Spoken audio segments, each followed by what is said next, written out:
Mga ka-crypto, handa na ba kayo sa posibleng malaking galaw ni XRP sa susunod na 4 na buwan? Sa kabila ng mga nakaraang linggo ng bearish trend, may bagong forecast po mula kay Dr. Whale.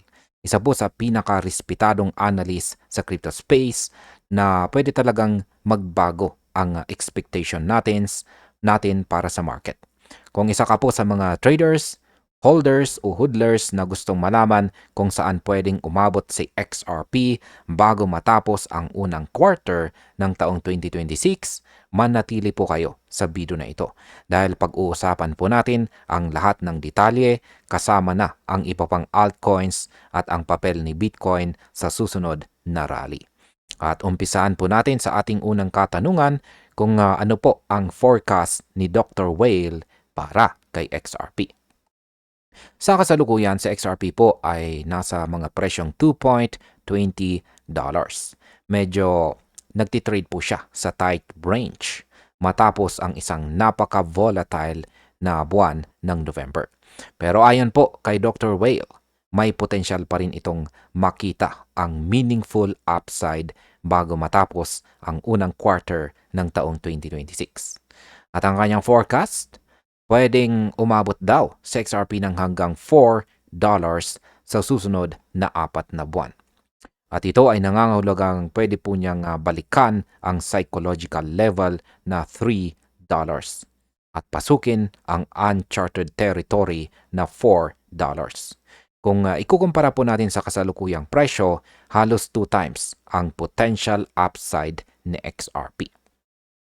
Ngunit kung ikukumpara po natin sa ibang analyst tulad po ni na Ash Crypto na nag-project ng $5 to $8 o Rec Fencer na $5.20 to $6.50 sa loob ng 3 to 6 months, mas conservative ang outlook ni Dr. Whale.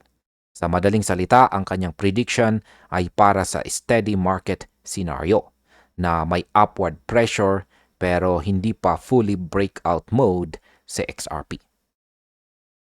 Ngayon ay ano po ang mga pwedeng magtulak kay XRP pataas? Bagamat maingat po ang projection ni Dr. Whale, may ilang catalyst na pwede talagang mag-boost kay XRP. Una ay ang ETF Holdings Spot XRP ay pwede pong mag-tighten ng supply at kapag nangyari ito, malaking chance na sumabog ang presyo.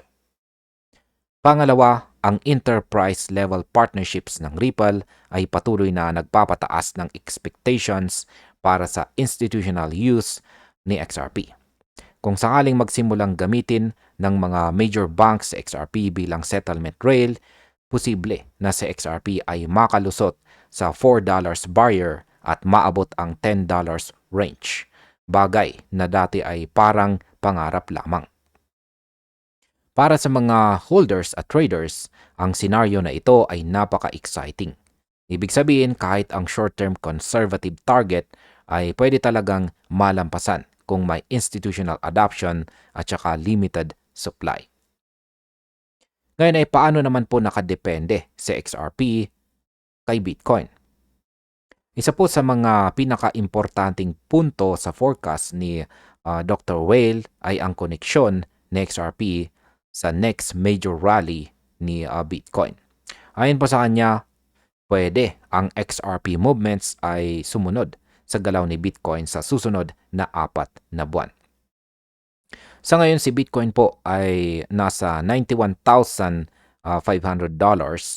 kung saan ay bahagya po siyang tumas lamang ng 0.16% sa nakaraang araw. Nakapag-recover ito mula sa pagbaba nito na $80,000 at ngayon ay ipinaglalaban po niya ang kanyang newly reclaimed price points. Si Dr. Whale ay nag-project po na pwede si Bitcoin na umabot sa $130,000 to $150,000 bago matapos ang first quarter ng taong 2026. Kung mangyari ito, hindi lamang po si Bitcoin ang makikinabang. Lahat ng major altcoins tulad po ng XRP ay pwedeng makakita ng malakas na upward momentum. At ito ay magandang oportunidad para sa mga traders at hodlers na gustong pabilisin ang kanilang portfolio gains. Ngayon ay ano naman po ang outlook para sa ibang mga altcoins? Bukod po kay XRP, nagbahagi rin si Dr. Whale ng bullish projections para sa iba pang leading assets. Yan, nandyan si Ethereum na pwedeng umabot hanggang $10,000 at kasalukuyan po itong nasa presyong $3,020. Nandyan na rin si Solana na pwedeng tumaas daw ng $300 to $600. Si Chainlink may potential range na $40 to $80. At si Dogecoin ay pwede naman umabot sa 0.60 to $1. Ang mga ito ay consistent sa general bullish sentiment sa market, lalo na sa mga coins na may ETF providing daily inflows. Para sa mga investors at hodlers, ibig sabihin po nito ay may stable support at upward pressure sa mga coin na ito. Hindi lang basta speculation. Ano po ang maaaring take away para sa mga holders at traders dito? Ayan, para po sa atin na actively na nagtitrade or nag-hold kay XRP, ang forecast po ni Dr. Whale dito ay nagbibigay ng realistic yet optimistic na perspective or pananaw. Hindi ito yung sobrang aggressive na projections na $25 o $9. Pero nagbibigay po ng actionable target range na $2 to $4. Kung ikaw po ay nagpaponder kung ano po ang pwedeng gawin kay XRP sa short term, ito po ang tamang panahon para i-monitor ang market catalyst tulad ng ETF, institutional adoption at saka Bitcoin movements. Ang mga factors na ito ay pwede pong mag-trigger ng malaking momentum sa market. At bilang panghuli ay ano naman ang aking masasabi tungkol dito? Ang mensahe po ni Dr. Whale ay malinaw. Si XRP ay hindi pa tapos sa kanyang potensyal.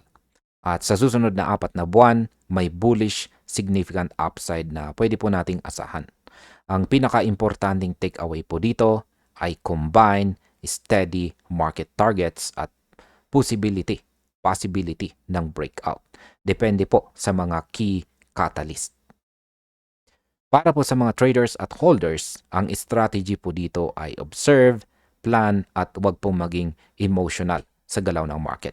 Kung may institutional adoption at Bitcoin rally, lahat ng altcoins kasama po si XRP ay pwedeng sumabay sa upward trend. Kaya manatili pong alerto at handa sa mga opportunities na darating.